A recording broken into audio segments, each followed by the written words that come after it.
Hello, bros. You smell that? It's time for that hero stuff, bro! That hero stuff! Hey, what's going on the day of today? Welcome to Restoring Heroes, man. Hi. I have a lot to talk to you about in a short amount of time, so keep your eyes open and your ears peeled, okay? See if you was paying attention to that. Last time we talked about leaving a legacy. Today we're gonna talk about. Let me make sure I don't got nothing on my face. Talk about protecting. So as a husband, as a father, as a hero, as a godly man, you're supposed to provide, protect, and be a priest. Today we're gonna talk about the second, protect. What I want to get to you is not just about throwing punches or elbows or uppercutting any ruffian or villain or roughneck dude that come to your house or try to get you out, try to accost you out in the street or anything like that. But it's more about, yes, that is part of it. You have to be able to defend. You have to be willing to defend your family with your bare hands, crushing and beating people with sticks, all those good things. You have to be willing to. But another part of it as being a Christian man is protecting your family from the wiles of the enemy. So I want to pinpoint, I want to narrow it down a little bit more.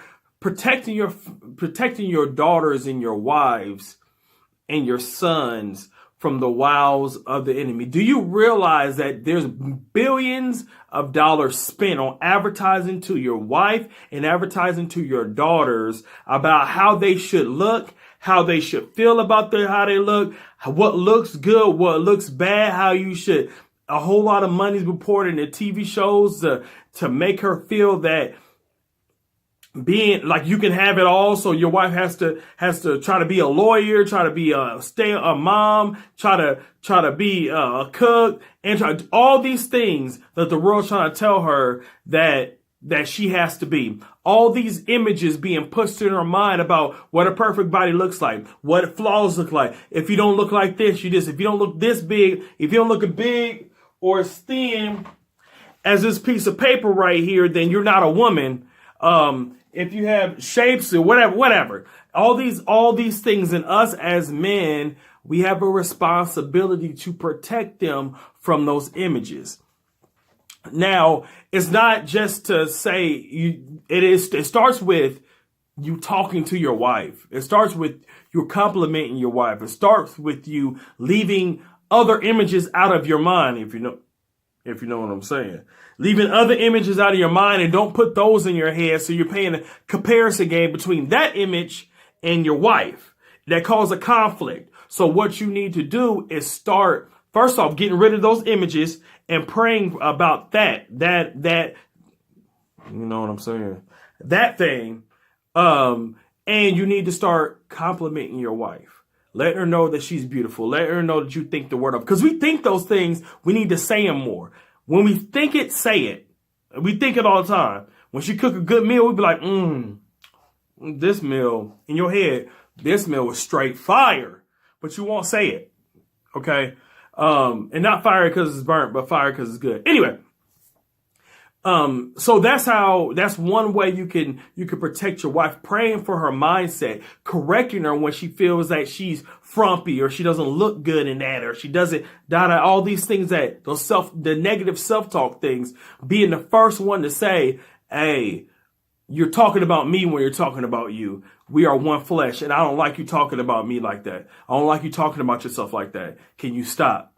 It sounds harsh, but it's good. It's good. All right. The next way you can protect your daughter is stop the images from coming in your house, or when they come in, or the ideas come in through the Disney Channel and the Nickelodeon and all those things that they subtly put those things in. When those ideas come through, you need to So you as a man, you have to stop those images from coming into your house. You stop it at the gate before it enters in your house. You stop the flow of those type images, that type information. You can't keep her from seeing everything, but you can correct as she sees. What I mean by that is when a child says, that boy is cute. Is he so cute? And the whole show is about being crazy about boys, which is a way to get your daughter all focused on the things of the Lord. You correct that. You know that's not right. That God don't want you looking at another boys like that. God wants you to look at them as brothers right now until you're ready to take those steps to be married. There's all those things. When it comes to protecting your wife and your daughter from those type images. Also, when it comes to protecting your son from the images that all boys are irresponsible. All boys are dangerous, and that aggressive energy is negative and all that stuff. Like, we got to squash that. So what you do is you be an example of how a man's supposed to be. How you use your energy, your aggressive energy to work out, your energy that you have to go out in the yard, your energy you have to draw, to write poetry, those things. Like, you gotta let your son know that it's okay if he likes to be if he likes to do art, that he's able to do art, because you couldn't be. I'm letting you know now. There's a guy in the Bible that played the harp, that he wrote poetry. And you wouldn't want to see him on the street. You will catch King David's hands, bro. You will get smashed by King David. I don't care how much you bench press. King David fought a lion and a bear with his bare hands to protect his flock. So you can't beat that dude. And he did poetry and he played the harp. So let your sons, how you protect it is let them know that there is levels to this masculinity thing, and it's not just biting bricks and growing a beard. Because that come on, man, just growing a beard makes you a man. Like, if you have a beard, you a man for real, really. So what do you think about Jocko Willings? He's able to grow a beard, but he's a Navy SEAL dude. Like, come on now. So we have to stand up against those things, man. That's just a little tip of the iceberg of protecting your family from the wiles of the enemy, because Satan wants your family, wants you dead. He don't care. He wants you away from and separate from God. He don't care who you are, where you're from, what your color of your skin is, nothing. He cares nothing about that. All he cares about is that your soul is separated from God forever. That's it.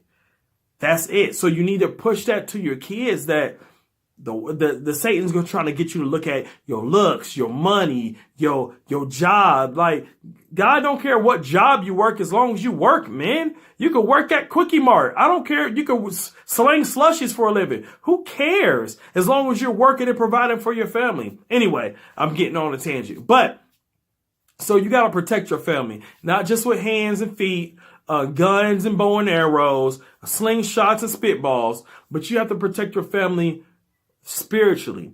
And the major thing we have to do as men is pray for our families. Period. Point blank period. We have to pray for the wisdom to discern and to see how the enemy is attacking our family, so we can continue to pray for them and grow and have them grow in the ways of the Lord. That's it. That's all I got to say, man. So be watchful out there. Stand firm in the faith, act like a man, and be strong. Whoop!